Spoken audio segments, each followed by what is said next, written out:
Hi, this is Katie Bomberger, and I'm going to give you an overview of the online collaborative tool, PenPal Schools. First off, let's start with the tool description. So this website, it's a website platform, and there I have the website listed. The cost is free. Teachers just create an account using their email. You give students a class code to enroll, and then they have to create a username and fill out a profile, which kind of gives a description of themselves. Just a side note, you may want to do some guidelines for the username for your students if you just want it to be like first initial, last name, that sort of thing. Then before their first lesson, students complete an introductory lesson about how to be a good pen pal, and they're discussing different things about, how you talk to different students, a good model example, and that sort of thing. Here I just have a short video about how to enroll your students really quickly. I'll show you this. After teachers sign up for a project, they arrive at the teacher dashboard, which includes a class code. Students must join using the class code at go.penpalschools.com before their PenPal match day. Students will create a unique username and password, and then enter their class code. Students then complete a profile and an intro lesson where they learn about how to be a great pen pal. To keep students safe, they don't need to provide personal information like last names or email addresses. Students log in to go.penpalschools.com to watch videos, read texts, and exchange perspectives. They can even collaborate with their pen pals to create maps, flags, recipes, short stories, and more.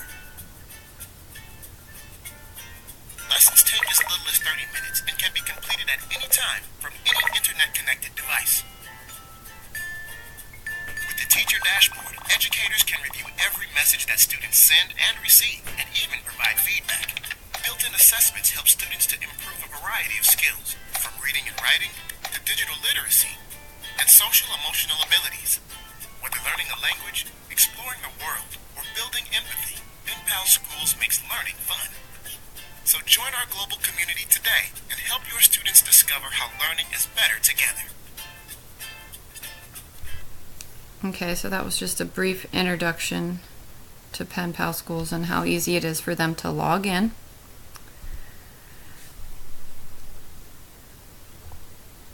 Now, services offered. Teachers can choose their grade level, content area, which are listed there.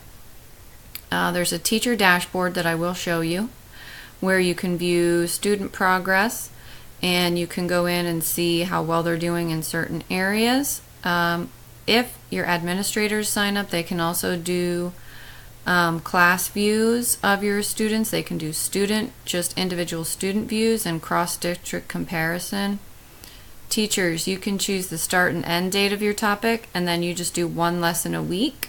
So it's pretty easy to fit into a schedule. This feature that I have over here is an online chat support, which I did use when I was setting up my account, and then I asked him, can I set up a demo button, and within a few minutes he gave me some feedback that I could do that. And teachers, you can do comments, feedback, and then give student badges. Each topic, you can search for the content area. It's 5 lessons. They're about 30 minutes each. At the end, I really like the feature where students can choose the project that they want to create using a variety of tools. And each topic, the students will share ideas. They will discuss things about given prompts, comment on other posts, and then there's always a reflective assignment.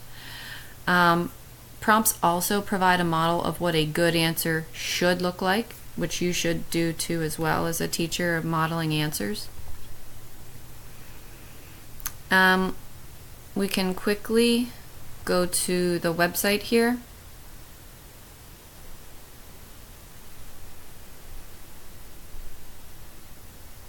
And this is my account. that I created. So I just chose 2 different lessons. Okay. One that I chose was Fables, Folktales, and Mythology. Here is your teacher dashboard. So here's where you can click on this. This is the class code that you would use to show your students. After you show your students, they log in, they will appear. If I go back to my lesson, they will appear in your class roster. So I only have 1 enrolled right now. I just created an account using my daughter's name. You can, choose the difficulty level if you want. I just have it at intermediate right now.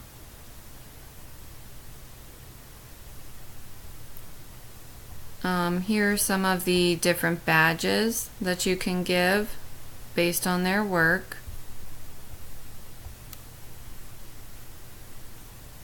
This is just a short answer that Sophia created, or I created for Sophia, introducing herself.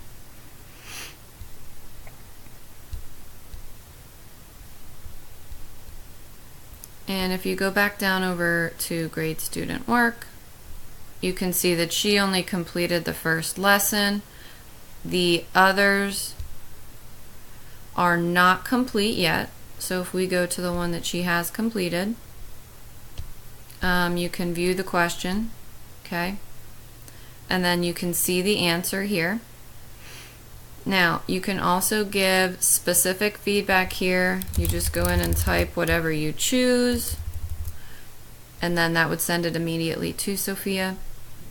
If they did things well in their lesson or not so well, you can give them 1 to 5 stars. So like I would say, okay, you did really good with spelling, your grammar was correct, responsiveness was great. I don't think that we were really supporting claims here, but as you're adding stars, see how the grade goes up. Okay, that sort of thing. Okay, and then that would give you grades, the little toggle bar. You can choose over here what you're grading them on. Check any one of those things, and then like if I want to do comprehension, and then I want to do maybe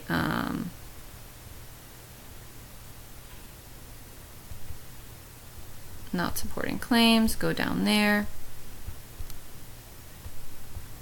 and hit save.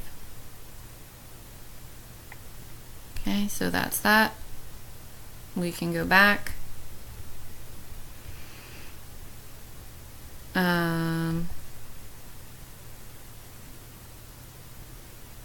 This is the page for just choosing some class activities.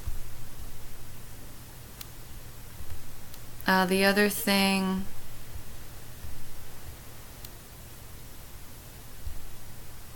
that I wanted to show you was when you want to preview the lessons, okay? You can go in here and you can go through the lessons so you know exactly what the students are doing, and I would suggest definitely doing this. You can answer the questions yourself. And then the create part is where students share what they learned. That's the culminating activity. Back to the PowerPoint slides that I have.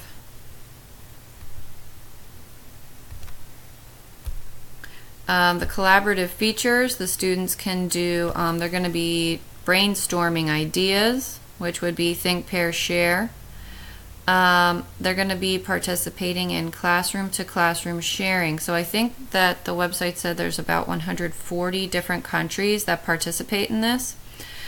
So right up here is where you'll see some of the brainstorming, the classroom to classroom sharing. This is a snippet from the page that I did with my demo student, and then one you can see up at the top here. This is a response from Claudia. She's from Madrid, Spain. And then anyone can comment on yours, and you can comment on anyone as long as they're in the class you've been paired with. Collaborative features, right here, you get to choose your project. Sophia chose to compare stories from around the world. Okay? And then when you do this, you're going to share this in the showcase, and you will demonstrate mastery not only to your teacher, but your class can view it as well as the class that you've been linked with, and then they'll respond to your project. In the Creative Toolkit, you get to choose from all of these different tools to show how well you've learned the material. Just a note, these should be things that maybe you want to limit for your class to the start, maybe require them to use 1 or 2 of them, and make sure that they know how to use them before you set them loose. A lot of these things are pretty user-friendly. They may have to create an account for some of them. Looks like a lot of them, actually. As far as the social presence model, affective association, these connections, emotional connections, can be made through the discussion questions. They're asked about their previous experiences, which allows them to share part of their personality with students from other classes. Community cohesion. So here students have, in this Pen Pals, the opportunity to share ideas and discuss content with another class for about 5 to 6 weeks. And as I said, they'll be paired with same grade level and age from about 140 countries. And these students are all coming from different backgrounds. So you're really building a sense of community with people who, may not come from an area similar to where you live, so you have the opportunity to learn something totally new and different and get different viewpoints from them. Teachers can also create that community by, providing timely feedback. They can comment directly to students' posts, but it is asynchronous, so you would not necessarily be online at the same time, and you wouldn't be viewing each other's faces at the same time. It's not done in real time.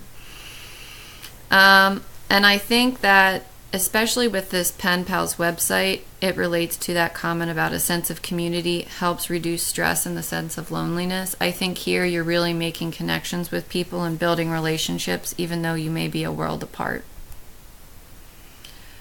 Interaction intensity. I think here that the student-to-student interaction might be higher because you really are talking more, as in like it's, you would think a pen pal would be. You're communicating more with the student-to-student. Student-to-teacher connection still occurs through email, text, feedback on assignments, and such.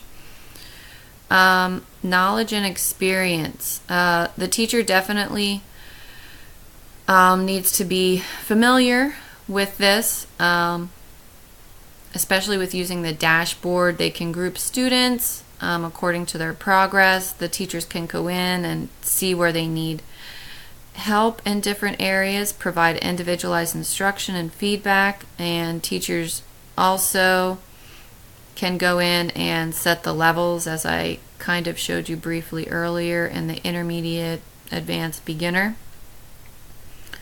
And the students are also definitely learning from one another through discussion and sharing. Instructor involvement. Here in this, the teacher has different ways to be involved in the learning. You can award badges, which is this snippet that I took from the my account down here, and then also how you can grade your students. Sorry, I clicked backwards. Here is something that I think you can really provide, like maybe a more of an emotional connection. If your student posts something and you feel like it was something funny, something inspiring, they were using facts, they were showing good citizenship, digital citizenship, you can award them these badges here. And I think that really builds a rapport with your students doing things like that, because it's pertinent to what they did themselves. You can grade the post done by each student, as I said, and give specific feedback.